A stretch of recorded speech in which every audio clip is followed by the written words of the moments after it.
podcast. I'm Chuck, your host, and we have another podcast at you today. This one's a pretty special one. This is the 2020 SSFFL Award ceremony. So I'm sharing my screen with you right now. We're gonna be running through these rewards for today. Basically, the way that it's set up is um, I took it upon myself to come up with 10 different categories. Um, every category is different, obviously. Um, not guaranteeing that everybody will get a reward, or award, but you never know. You'll have to watch this video to see if you do get one, or when I give you the reward in person, you'll know that you got one. So I'm gonna go to our website right here.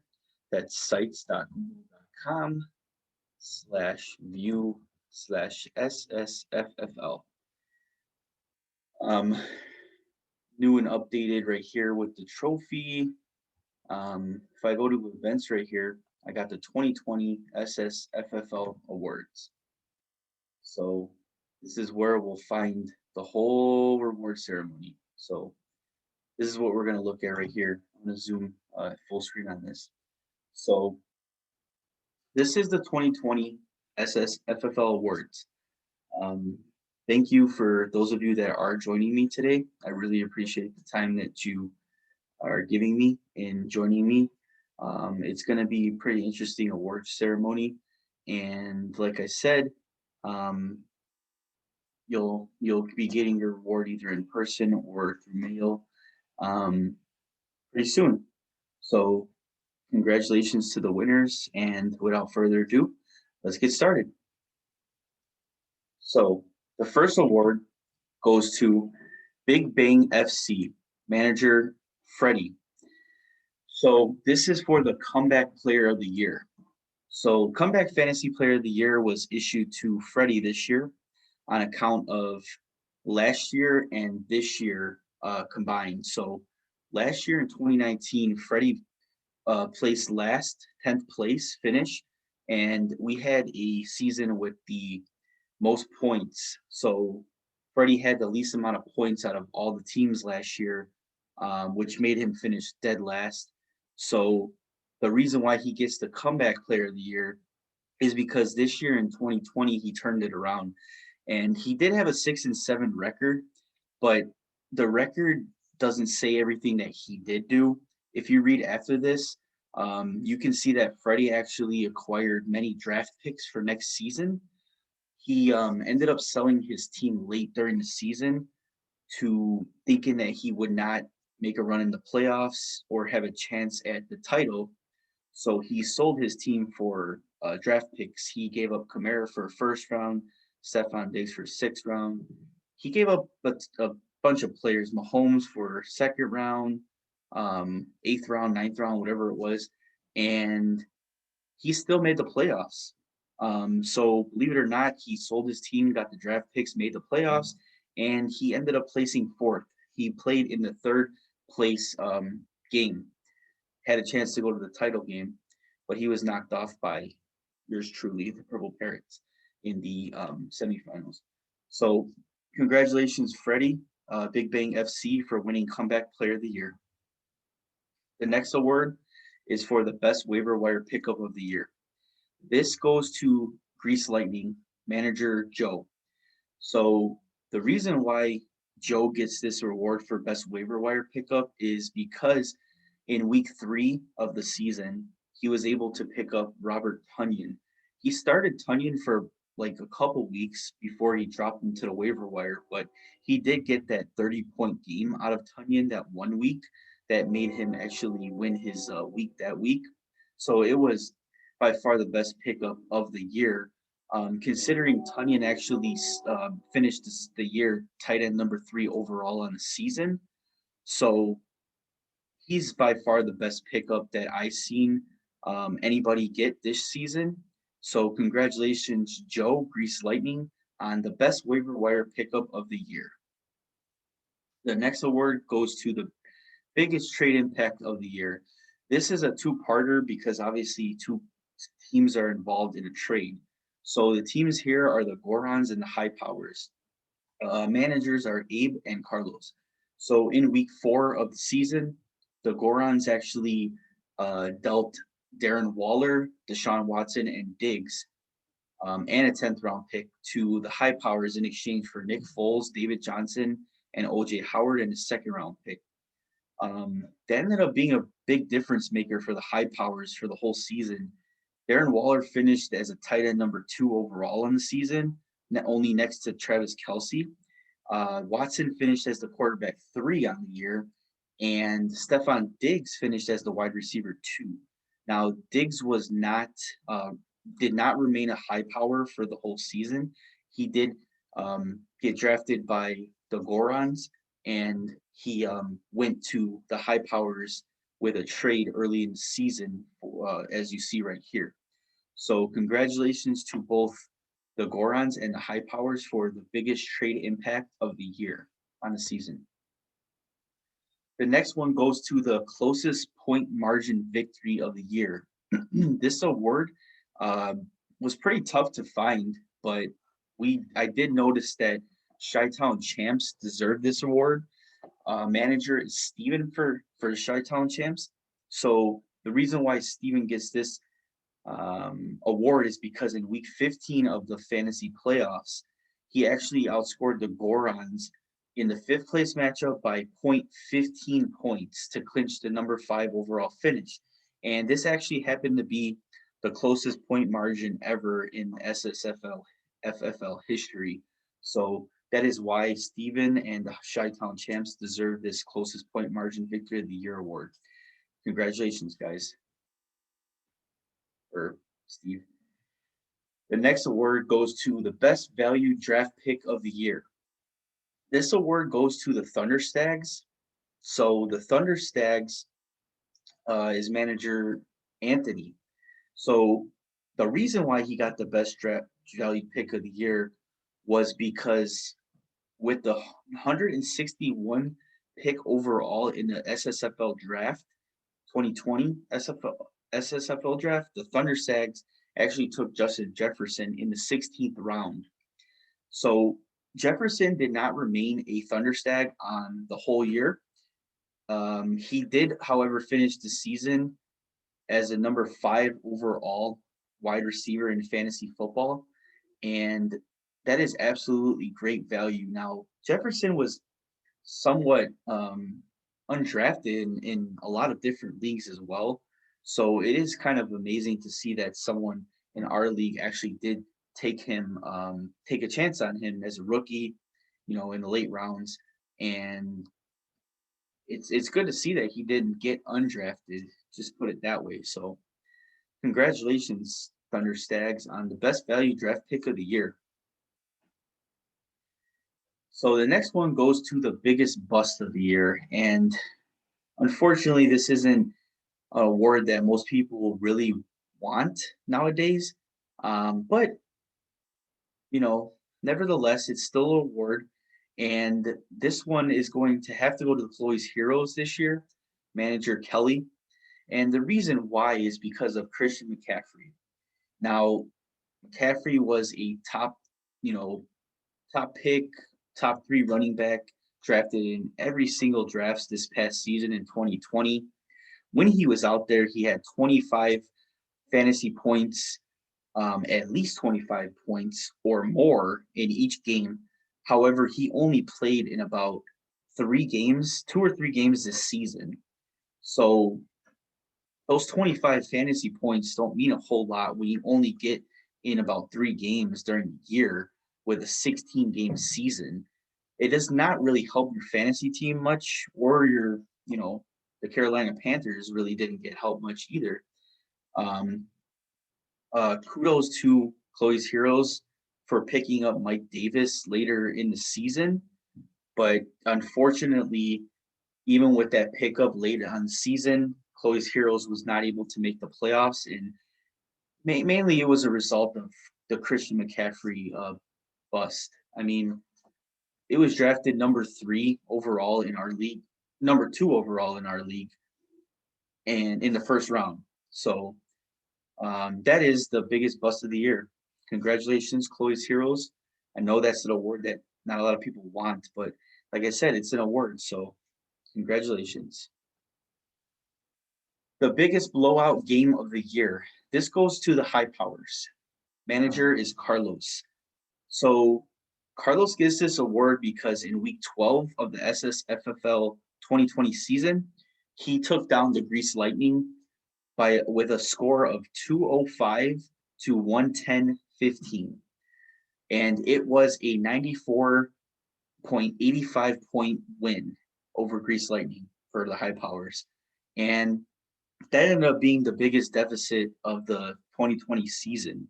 So by far, that was the biggest blowout of the year. It was not, however, the biggest blowout margin of the SSFFL history. That was actually owned by another team. I believe that was I honestly don't know. I would have to go back and see that. But that was not the high powers. I think it was a different team. And that was more than a few years ago already. But this was close to it. 94-85 is very, very close to the biggest point margin ever in the league. But congratulations, high powers, for winning the biggest blowout of the year on the season. So I feel a little bad for including myself in this award ceremony, but I really didn't find another team that had the best quarterback wide receiver stack in the league next to my own team. It's kind of unfair that I did give myself an award, but I mean, let's be honest, like Diggs and Allen were the best stack on the season. And I didn't have Diggs for the whole season.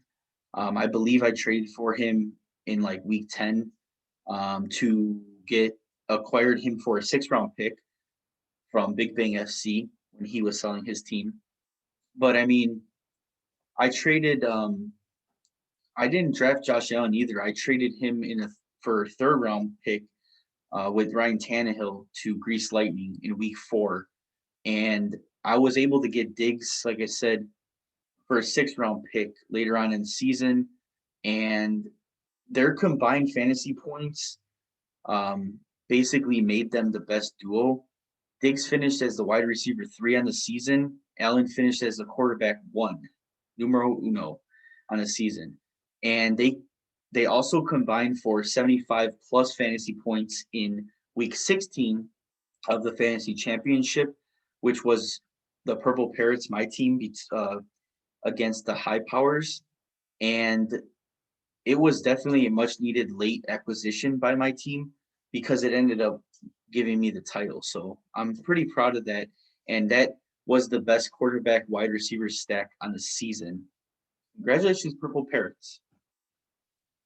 So the next award, this isn't really an award that a lot of people are going to want either, sort of like that other one for Chloe's Heroes, but there's always going to be a couple of those on the year that we have to include in there. This one is called the Fantasy Football Meh Player of the Year. And if those of you that know what meh means, it kind of just means like, so what? Like, whatever. It's okay. It's fine.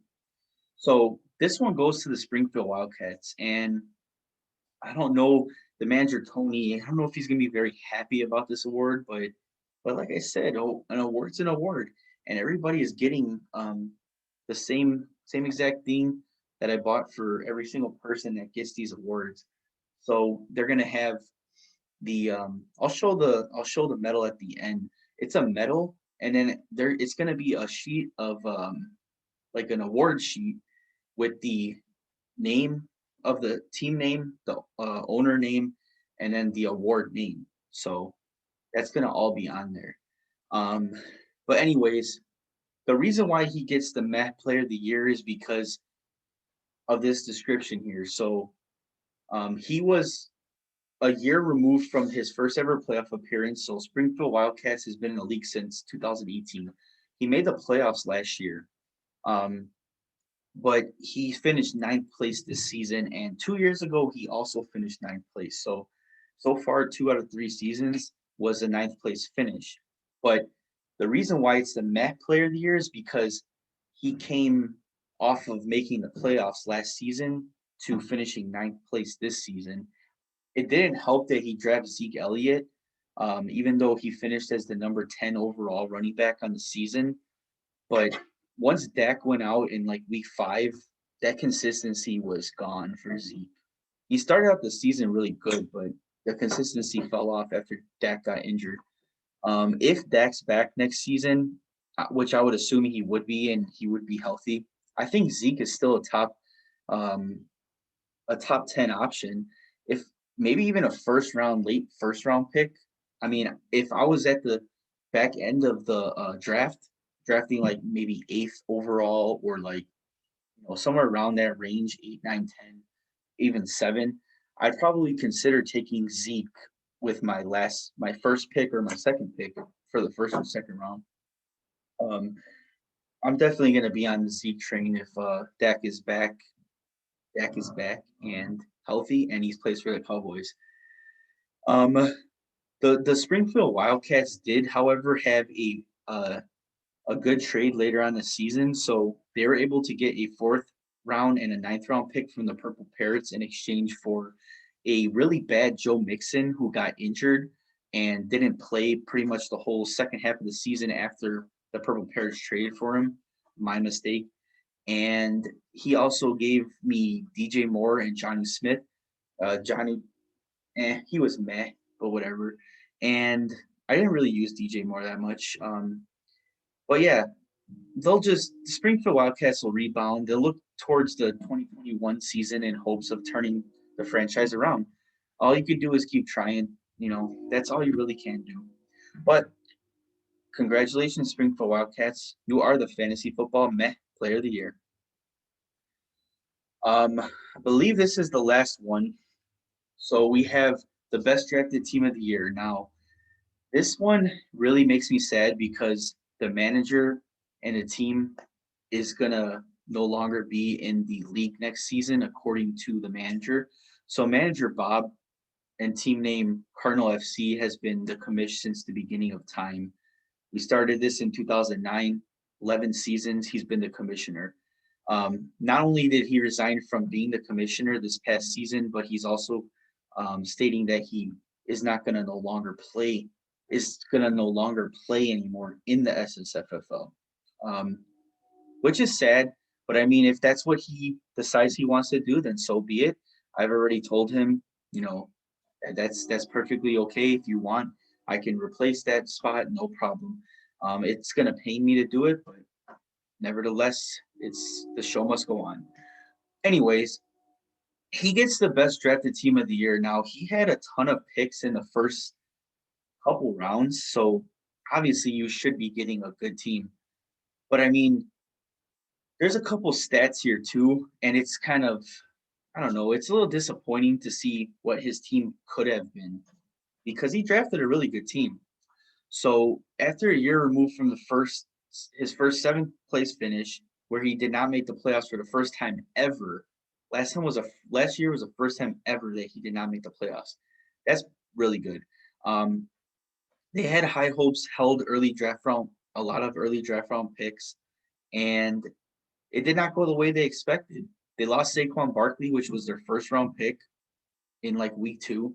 Michael Thomas went down in week 1. He was not healthy the whole year. George Kittle went down in week 3. He came back in week 9 through 14. He went down again. He was actually dropped by Cardinal FC, picked up by the High Powers, thrown on his IR. High Powers started him in the championship game, got like 10 points from him. But I mean, that was his season. Like all these injuries, like they just piled up. He got Lamar Jackson with his 5th pick, Mark Andrews with his 6th pick. I mean, those were guys that were performing poor all season long with the inconsistency that piled up. And to help matters, I mean, that didn't help matters at all, is what I was trying to say. So He does hold 4 titles thus far, which is the most out of any team that's in this league. The Purple Parrots, which is my team, has 3, so I'm edging up on him. It's gonna be it's gonna be fun still to play this league, but it's gonna be kind of disappointing to see Cardinal FC go away, especially since I'm on the brink of actually tying them for titles. So we'll see what happens next season. If they hopefully they decide to come back. If not, that spot will be open, and we'll just take it from there. So that about does it, guys. I just wanted to show you really quickly on camera what these look like. So this is the well, actually, let me take this background off really quick because there's no way that anybody's gonna see this with this background on here.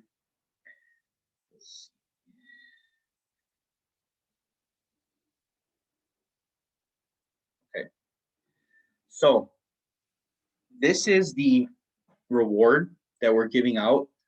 So it's a little, ribbon or a little metal that goes around you, obviously, and it has a cool little football helmet and football logo on it, and it looks just like this worn when worn. It's pretty shiny. I think it's silver, if I'm not mistaken. It looks like it's silver, but this is basically what it looks like, and I mean, it's just a little something like a little token of my appreciation for you guys being in the league, and you know, something that I'm gonna continue on doing from here on out for every year.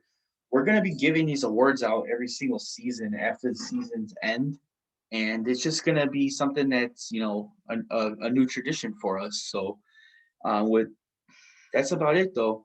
That has been the 2020 SSFFL award ceremony. Thank you guys for watching. I really appreciate your time in joining me. And until next year, guys, thank you so much. Purple Parrots out.